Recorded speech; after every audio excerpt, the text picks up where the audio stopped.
that you would expect the North Pole to be attracted to the South Pole, right? But if I understand the symmetry of that magnetic field, I'm going to do this very carefully. I'm now turning around this magnet. I've turned it around. You see me? Okay. Now this magnet here, this is the South Pole here and the South Pole here. And when I push, those two South Poles really do not want to attract. You would never think these two South Poles were going to stick together, would you? No. Good. You physicists watch closely. But if I understand the angle of the correct symmetry, that a magnetic field is inherently octahedral, and I get that angle precisely correct, that's the South Pole and the South Pole.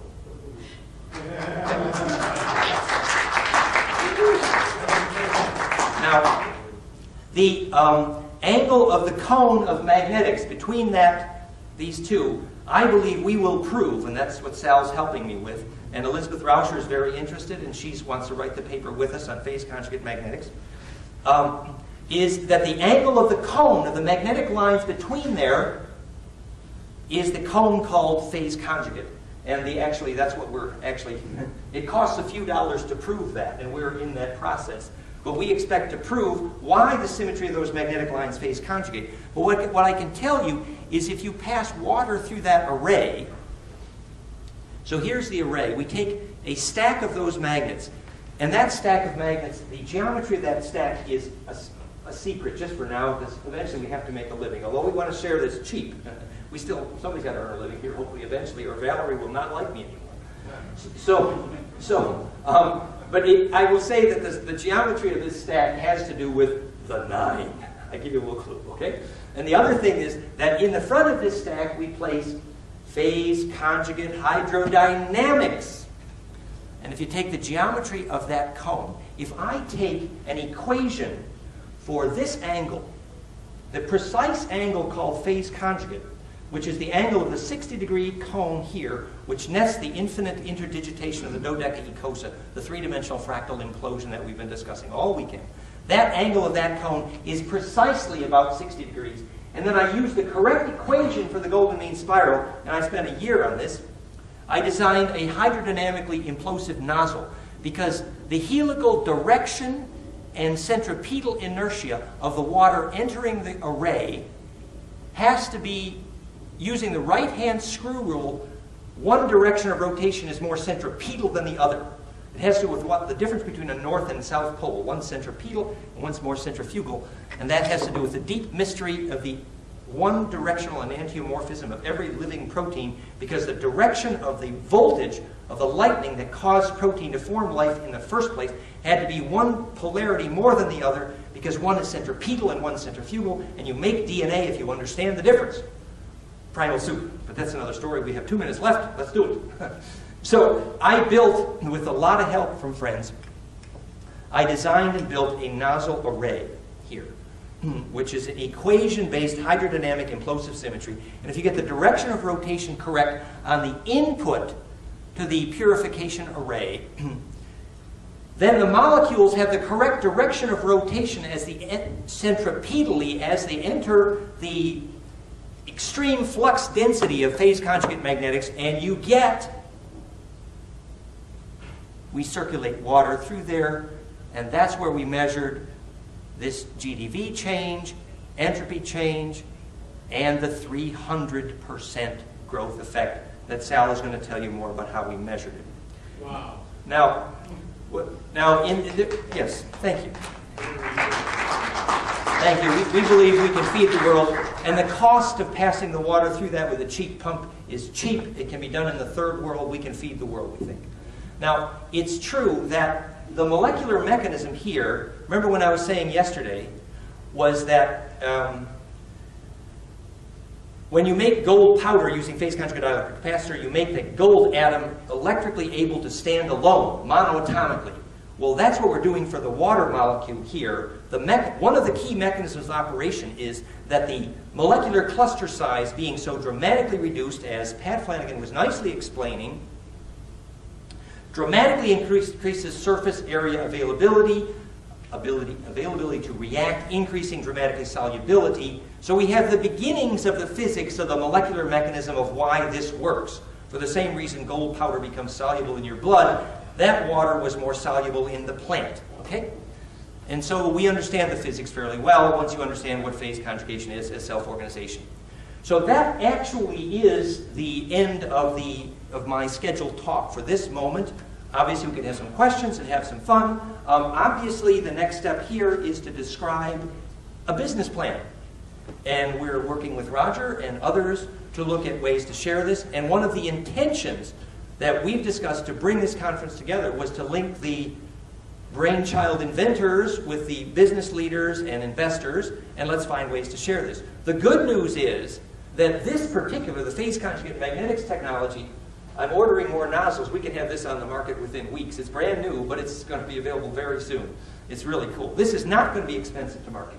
The phase conjugate dielectric technology, we're going to wait until we get more laboratory results. We can, the water treatment we can do right now. It's very cool. It's easy. It's fun. It's great. But the dielectric treatment, I'm going to do the laboratory results correctly and understand and interpret, because you can accelerate metabolism for better or for worse, and we want to do that carefully. In summary, we do know what electric field causes life. We do.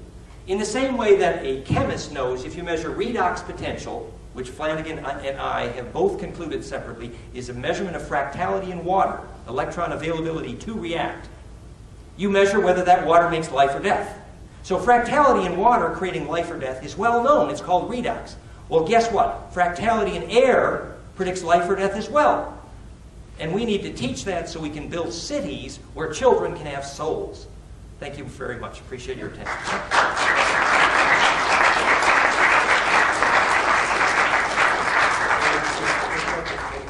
Got some time for questions, folks. Yep, okay, and questions. We'll also take questions from our webinar people as well, but from the audience? Questions, go ahead. Mm-hmm. So just to understand this application, if I literally took a hose where I'm passing relatively good water through and use it for both germination and to water the plant, it should be more productive in the field. Yes. And it's just attached to a simple hose, basically. Yes, by the time you're that's right. We have the input direction. Now you should know that the north-south pole direction of the stack is very critical because you have the south pole in. It's a long story. You need at the in and out end. And that circulation will not only, and I should have actually mentioned this, but not only have we already measured the effect on growth, but we strongly feel, and there's some examples of this, that sedimentation rate, we have actually seen sewage water become drinking water. Just so it could be used for purification. Absolutely. Could it make hard water soft? I don't know. We don't have data on that yet. See, the hard water has minerals. There are claims in the literature about that, but they use very weak magnets, and I think our technology. We expect ours, and incidentally, that reduced molecular cluster size, we're convinced that this may be one of the most powerful fuel efficiency enhancers that's ever been put in a vehicle. And we're just about to test that. Because molecular cluster size gone down means dramatic increase in combustion efficiency. So your product is ready when and how much? Actually, the preliminary units for being used agriculturally will be ready within weeks. But for use for fuel treatment and for water treatment, we'd like to do a few more tests. But well, as you know, I live on a herb farm, and that would be useful. Well, great. We're cooking on that. We appreciate your interest. Thank you. We're cooking. Yeah? Yes, go ahead. Case. Yeah, then the question comes up when you treat the water yes. so that it has a lower surface tension. Yes. Would it be easier to electrolyze? The ability of that water then to be burnt should be dramatically improved. In a way, what's being done dielectrically in the Joe cell is being done magnetically here. And that's a very good point. The surface tension change is documentation of that likelihood. So, very good point. We haven't tested that yet. Okay, so because I see that lowering the surface tension for hydrolysis is a matter of yes. fatality. Beautiful. You yes. increase the fatality, and yes. you should reduce the power that you need for electrolysis. That's right. We should reduce the wattage required for electrolysis. Okay. Yes. Was another question that is, if you do the fuel, yes. You let's say you fractalize the fuel. Yes. Then you consume less fuel because you increase the efficiency of the Yeah, combustion. We know atomization efficiency is the issue, and we think molecular cluster size would dramatically impact atomization efficiency. Yes. Okay, because I saw a claim of 30 to 50% in your paper. Actually, I have to say, and I want to be correct here, what we've measured is the growth rate improvement. I'm not sure that we should say that we've measured combustion efficiency yet. That may have been a bit of a leaping. I don't want to say we haven't measured what we have measured. Okay, I want to be because clear. in the one case you talk about the dielectric Yes. mediums, Yes. and in the other case you don't. Yes, it's true. And I admit that the website was a little bit confusing, and this is new. Be patient But you are with us. testing the fuel efficiency. But the fuel efficiency is not yet tested. I want to be clear. We're very sure we're going to have. If you need any help or Yes. to do that, we would be very happy. Yes, great. Appreciate it. And you can talk to Roger also, who's helping us with this planning and Okay, logistics. thank you. Thank you. Yes. Good. Question? Is there a possibility with desalination application? Desalination, it depends in part on vaporization rate. There's preliminary strong evidence of a dramatic sedimentation effect. The sedimentation effect is related to desalination, although a lot of times that's also related to vaporizing. And I would say the vaporizing aspect of this is not tested. It's a very interesting question. I don't know yet. It could. The surface tension would be related to that, wouldn't it? Yes. Yes. Yes, go ahead. This is a new gadget. I'm sorry. There's a lot of things we haven't tested yet. It's fun. Yes. Two things. One Yeah. is, I wonder if you put that on your house water supply, if that would be a good thing to drink. Yes, Actually, Sal has personal experience. yes, we did that. And we think wonderful, actually, yes. Yeah. So I'm interested in that. Well, good. And the second thing is, you're probably familiar with TED.com. Yes, the Yeah. TED series, yes. You know, I could see that a presentation on this at TED could really get you the money that you Great.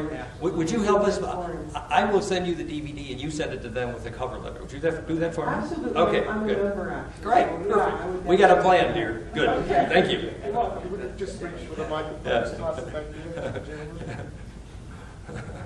This looks similar to Schwaber's, fire Schwaber. Schauberger was very close, yes. Is that? Yes, and you could actually drop, if you drop one drop of water with the correct geometry of the drop, you will make a spark. Schauberger did that, and the Callum Coates research group with Martin, our friend in Byron Bay, is one of the ways, and we're on our way to Byron, because that's their lab there. Yes, Schauberger's lab, absolutely, yes, for sure. Is there any questions from the webinar? Yes, Just while we're So, taking up. Catherine, should we have any questions there at your end, Catherine?